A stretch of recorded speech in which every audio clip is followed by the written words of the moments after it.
ఇద్దరుగా నన్ను కూడా ఎంతమంది దొరకరు మాట్లాడారు.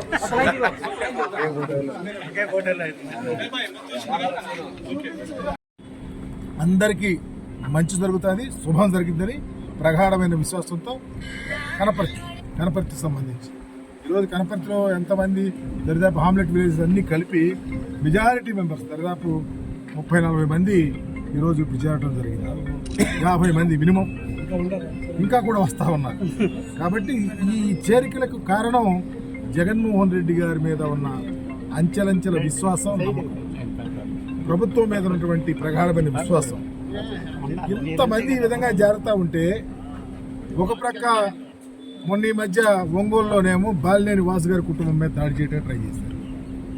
నిన్నేమో జగన్మోహన్ రెడ్డి గారి మీద రాళ్ల దాడి చేశారు. రాళ్ల దాడి చేశారయ్యా, కణత దగ్గర తగిలింది, ఇంకేదైనా కొంచెం పైన తగిలితే మా నాయకుడికి మామూలుగా మేము కోల్పోవాల్సి వచ్చేదని మేము చెబుతుంటే గులకరాళ్ళు వేసారని చెప్తున్నారు. అంటే ప్రజాస్వామ్యం మీద కళ్ళుండి మాట్లాడుతూ ఉన్నారా? కళ్ళు లేని కబోజులా ప్రజలు? హృదయంతో మాట్లాడారు రాజకీయాల్లో ఉండేవాళ్ళు ఎవరైనా. ఈరోజు రాష్ట్రంలో జగన్మోహన్ రెడ్డి గారి పరిపాలన గొప్పగా పేదల సంక్షేమం కోసం, బడుగుల సంక్షేమం కోసం, నా ఎస్సీ, నా ఎస్టీ, నా బీసీ, నా మైనారిటీ, నా ఉన్నత కులాల్లో పేదవారు, నా రైతులు, నా వృద్ధులు, నా మహిళలు, నా వికలాంగులని పనిచేస్తూ ఉంటే 14 ఏళ్ళు ముఖ్యమంత్రిగా ఉండి ఏమీ చేయలేక చేతులెత్తేసి మరలా అబద్ధాలు వల్లిస్తా, మరలా ఎన్నికల్లో పోటీ చేసి ఏ ముఖం పెట్టుకుని ఓటు అడుగుతారు? ఇంకొక విషయాన్ని చెప్తా ఉన్నా. ఇక్కడ నాతో పాటు పోటీ చేస్తున్నటువంటి నా ప్రత్యర్థి విజయ్ కుమార్ 4 సార్లు నువ్వు కూడా పోటీ చేసావు కదా, నువ్వు ఒకసారి అధికారంలో ఉన్నావు కదా, శాసనసభ్యుడికి గెలిచావు కదా, ఈ నియోజకవర్గానికి ఏం చేసావో చెప్పు. సరే, తర్వాత 3 సార్లు ఓడిపోయావు కదా, ప్రతిపక్షంలో ఉన్నావు కదా, ఎన్ని ఉద్యమాలు చేసావో చెప్పు. ఎంతకాలం నియోజకవర్గం ఉండాలో చెప్పు. 5 ఏళ్ల క్రితం సుధాకర్ బాబు మీద ఓడిపోయావుగా, నువ్వు ఎక్కడున్నావు? కరోనా వచ్చినప్పుడు ఎక్కడున్నావు? నువ్వు ఇప్పుడు చెబుతావు నాగార్జున తీసుకొచ్చి. నాగార్జున ఈ రాష్ట్రానికి మంత్రి, ఈ జిల్లాకి ఇన్ఛార్జ్ మంత్రి. ఈ పార్లమెంట్లో నేను పోటీ చేశా. నీదే ఊరయ్యా? ఈ పార్లమెంట్లో నేను మనిషిని, నా పుట్టుక ఈ పార్లమెంట్కి సంబంధించింది. నేను ఈ జిల్లా ఇన్ఛార్జ్ మనిషిని, ఈ రాష్ట్రానికి మంత్రిని. నువ్వెక్కడో పక్కన ఉన్నటువంటి ప్రాంతాన్ని వాడి వచ్చి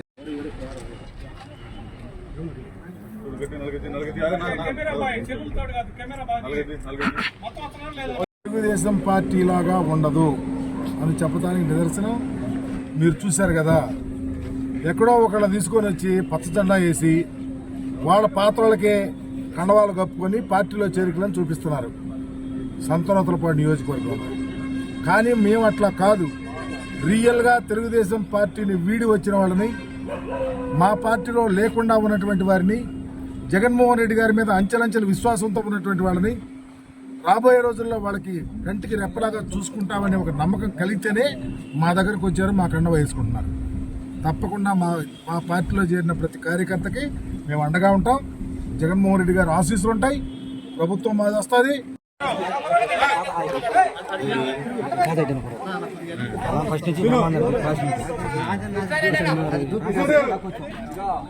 తప్పని ఉండాలా, ప్రజలు చేసే పని మీద అవగాహన ఉండాలా, ముఖ్యమంత్రి గారి దగ్గర ధైర్యంగా పని చేయించుకురావాలా.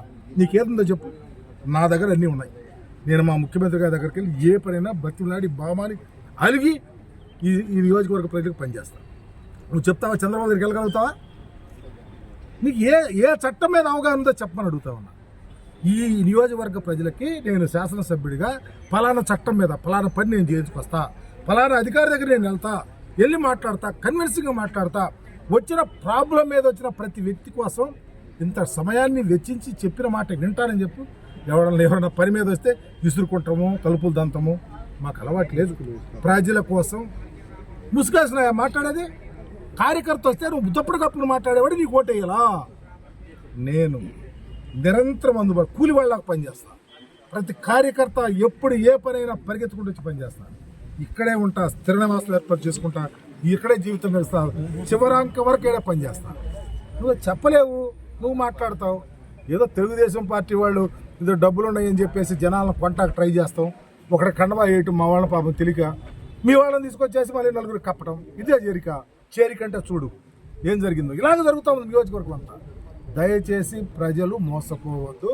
తెలుగుదేశం కుట్రలకు కుతంత్రాలకు అన్ని వేషాలు వేయబోతా ఉన్నారు. త్వరలో అన్ని పటాపంచలవుతాయి. 2024లో వైఎస్ఆర్ కాంగ్రెస్ పార్టీ అధికారంలోకి వస్తే జగన్మోహన్ రెడ్డి గారు ముఖ్యమంత్రి అవుతాడు, నేను శాసనసభ్యుడు అవుతాను. Thank you.